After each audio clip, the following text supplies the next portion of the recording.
Mehdi Benchoufi, il est praticien, mais non, chef de clinique à l'Hôtel Dieu à Paris. Il est président du Club Jade, qui est un club, qui est un think tank, un club où on pense, on réfléchit sur tout ce qui est démocratie, ouverture, innovation, digital. Voilà.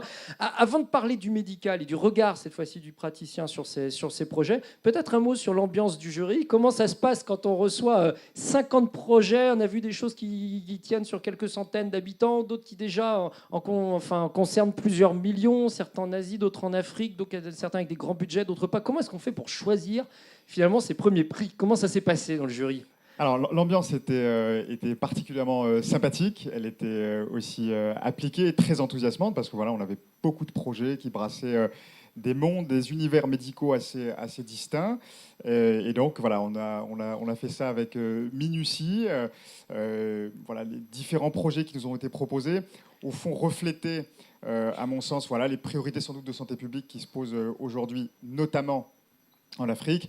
Et il y avait une question qui était prégnante, qui était celle de la mortalité infantile. Et on a beaucoup discuté, voilà, de ces sujets. Avec, je dois dire, une des qualités, même une des doubles qualités de ce jury, c'est que d'une part, il y a eu un travail formidable qui a été effectué par Startup Bricks et l'équipe de Pierre, de Catel, qui nous a permis de filtrer un certain nombre de projets. Donc ça, c'était très substantiel. Ça nous a permis d'économiser un peu de notre énergie et de la focaliser sur vraiment l'essentiel. Et je dois dire que, et ça c'était peut-être aussi ce dont procédait l'originalité de la démarche, c'est qu'on est parti bottom-up, à la fois une vision assez intégrée de la part de Catel et très sur le terrain, notamment du fait de l'équipe de Samir Abdelkrim. Ouais. Ça c'était très précieux. Bottom-up, hein, on ne regarde pas le terrain d'en haut avec ses belles lunettes condescendantes, mais on attend que les initiatives remontent du terrain et qu'on puisse les sélectionner. On a parlé depuis le début de cette matinée beaucoup de start-up, de business, de budget, d'investissement. J'aimerais bien qu'on revienne quand même un moment sur le médical, parce qu'à la base on parle de santé, on parle de soigner des gens, d'avoir des bénéfices santé.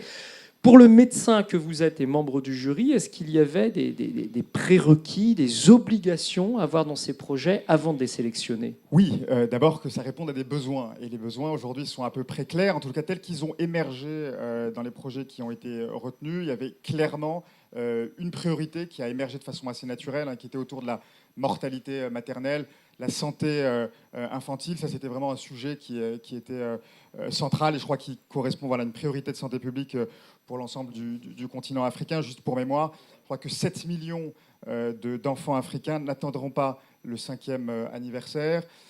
Une femme sur 40 décédera dans la suite de ses couches en Afrique, ce qui est un chiffre absolument monstrueux, versus, je crois, en Europe, en France, quelque chose comme 3000. Donc voilà, donc ça c'est des sujets qui sont remontés. Et je dois dire, et ça c'est un point que je trouve très intéressant et de certaine façon assez réjouissant, qui est, alors je vais être un peu à rebours de ce qu'on... ou en tout cas c'est peut-être un peu contre-intuitif. On a sélectionné un projet donc, qui est lié au diabète et il se trouve que longtemps les maladies infectieuses et tropicales ont été la première cause de mortalité en Afrique. Aujourd'hui arrivent aussi des maladies chroniques comme le diabète, l'hypertension, et qui sont érigées au rang vraiment de priorité de santé publique. Et au fond, le diabète, c'est aussi une maladie de riches, si j'ose dire. C'est lié à des comportements alimentaires. Et alors, on a exporté certaines de nos défauts de nos maladies vers le sud. Oui, de certaine façon. En exportant un mode de vie. Historiquement, le diabète est né à Rome du fait de comportements, je crois, quelque part au 2 ou 3e siècle après Jésus-Christ, parce qu'il y avait des habitudes alimentaires assez lascives et sucrées. Et voilà, aujourd'hui, il y a un bouleversement des comportements, et notamment en Afrique, et qui est un indicateur un peu, encore une fois, contre-intuitif, mais de l'expansion africaine. Voilà, donc pour synthétiser, il y avait vraiment un sujet fort autour de la mortalité maternelle, un sujet fort aussi autour des pharmacies. Je crois que le point a été abordé tout à l'heure. La question, effectivement, des abus en termes de médicaments, des fraudes, toutes ces questions-là, qui a émergé aussi. Et enfin, voilà, c'est encore un peu liminaire, mais la question des maladies chroniques arrive aussi au devant de la scène. Donc mère-enfant, pharmacie, maladies chroniques. Je vais quand même titiller, ou essayer de titiller le médecin que vous êtes, avec 2 ou 3 choses. On est habitué, au moins dans le Nord, à des initiatives médicales, à la source desquelles on trouve souvent des médecins quand même, ou des praticiens qui ont envie de développer quelque chose qu'ils ont expérimenté, testé en hôpital ou en laboratoire. Là, on part dans le monde des startups. petit à petit, où on a plus soit des businessmen, soit des gens qui ont envie de s'engager, mais pas forcément des médecins à l'initiative de ces projets de e-santé. Est-ce que c'est perturbant pour le médecin que vous êtes de voir d'autres acteurs arriver chez vous? Alors, c'est ça, en effet. On vit en Europe, au fond, selon les règles du théâtre classique, c'est-à-dire que c'est unité de temps, de lieu, d'action. Sur qu'Internet change tout ça, et notamment pour ce qui est de l'unité de l'action, c'était pas, je crois, exclusivement des start-upers. Et ce que je trouvais très intéressant et très réjouissant, c'est au fond, bien sûr, des entrepreneurs, mais qui s'appuyaient sur des réseaux de terrain. Alors, il n'y a pas d'État, ou en tout cas les infrastructures sanitaires souvent sont absentes, en tous les cas sur les pays, comme le disait Demba, les plus fragiles sur lesquels on a porté notre attention. Mais ce que je trouvais très fort, c'est l'idée de penser d'emblée réseau, à partir de l'existant, qui est peut-être un peu fruste, mais qui peut être aussi une richesse. Et cette agilité, je crois qu'elle est importante, elle est assez novatrice. Elle n'est pas forcément dans le cours de nos pratiques habituelles, notamment dans les pays du Nord. Et ça, j'ai trouvé que c'était un point fort. Pas forcément dans le cours de nos pratiques habituelles. Tout à l'heure, Demba, puis d'autres intervenants l'ont dit, Samir aussi, l'innovation aujourd'hui l'innovation c'est pas inconditionnel, l'innovation est dans les pays du Sud parce qu'ils ont moins de contraintes et qu'ils peuvent y aller plus fortement que nous. Alors on pourrait se dire d'un côté, écoutez, c'est génial, les pays du Sud, il y a moins de contraintes, on y va, il n'y a pas les contraintes réglementaires de suivi de malades ou autres qu'on a ici, ils peuvent se développer plus facilement. Quel est le regard, là aussi, du médecin que vous êtes? Parce que s'il y a des contraintes ici, quand on fait des tests, quand on prend des cohortes de patients, quand on teste des solutions, notamment en santé, on agit sur notre corps, sur ce que l'on a de plus précieux, c'est bien parce qu'il y a des barrières et des protections. Alors c'est bien d'aller investir, si je veux me faire l'avocat du diable, je veux dire, c'est bien d'aller essayer dans des pays du Sud où il n'y a pas toutes ces contraintes et on peut faire un petit peu n'importe quoi sur les malades, et puis de récupérer les solutions dans le Nord derrière. Alors, plusieurs choses. D'abord, en effet, l'innovation est en Afrique, elle est dans les pays développés, elle est en partie. Je pense qu'aujourd'hui, l'innovation, elle est globale. Elle prend une échelle qui est celle du monde. Ce qui est sans doute très nouveau et très singulier, c'est qu'elle est un point de départ, enfin l'Afrique est un des points de départ d'une innovation qui ne concerne pas simplement du reste de l'Afrique, mais qui concerne aussi l'innovation en Europe. Il y a sans doute un mouvement de migration d'innovation du Sud vers le Nord. Je pense à un certain nombre d'initiatives qu'on a sélectionnées. Une notamment autour des carnets de vaccination. Voilà, c'est un truc qui est simple, qui est très élémentaire, qui est assez basique, qui n'existe pas en France. Enfin, moi, dans le cadre de ma pratique clinique, lorsque j'en ai eu, au fond, des carnets de santé ou des carnets de vaccins, on en trouvait bien pour les enfants, peu ou voire jamais pour les adultes. Et ça, c'est quelque chose, à mon avis, qui mériterait d'être avantageusement mis en place. Ensuite, je dirais que il y a un mouvement qui concerne les essais cliniques, qui concerne la récupération des datas, où au fond, on est sur un terrain d'élaboration, un laboratoire qui est assez simple. Je pense qu'il faut aussi que tout ça soit cadré sur le plan méthodologique.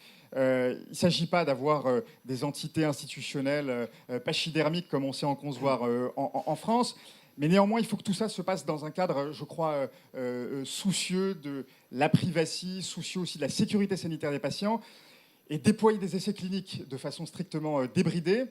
Alors, ça nous fait gagner du temps, etc. Mais parfois, je pense que c'est au préjudice de la santé des populations. Donc, oui, c'est formidable parce qu'il y a l'occasion de partir de façon très directe vers l'innovation. Et bon, parfois, c'est de relever des difficultés. Et je dirais, ça, c'est un point qui est très intéressant.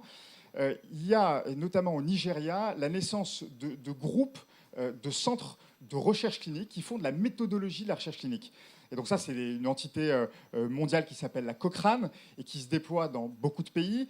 On en voit essentiellement dans les pays du Nord. Ça arrive en Asie, ça arrive en Afrique. Et alors que, au fond, l'Afrique, c'était le terrain de la médecine interventionnelle. On a des maladies, il faut trouver des médicaments. Eh bien, aujourd'hui apparaît aussi la nécessité d'avoir un cadrage méthodologique. Et ça, je pense que c'est absolument décisif. Deux toutes petites dernières questions assez rapides.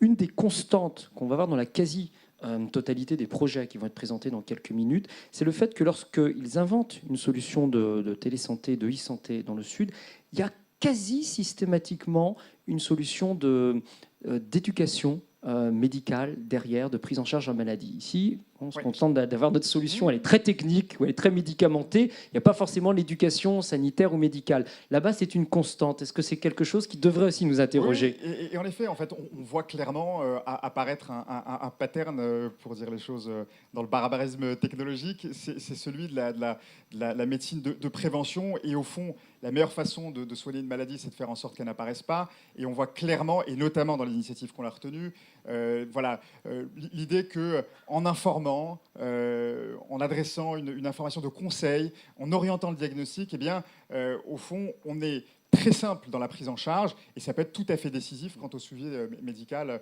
des patients et notamment des patientes pour ce qui relève des femmes enceintes. Ouais, donc beaucoup d'éducation thérapeutique inséparable du médicament ou du soin. Absolument. Et deuxième point, je sais qui vous intéresse ou qui vous fascine toujours régulièrement, c'est cette capacité quand même qu'ils ont dans les pays du Sud à travailler assez facilement entre médecins, hôpitaux, start-upers, porteurs de projets. Les connexions semblent en tout cas plus faciles et plus rapides. Elles sont très faciles, très fluides, facilitées bien sûr par Internet. Je pense qu'il y a des usages mobiles qui sont au fond très naturels, qui sont parfaitement exploités. Là aussi, c'est une source sans doute d'inspiration pour les pays du Nord.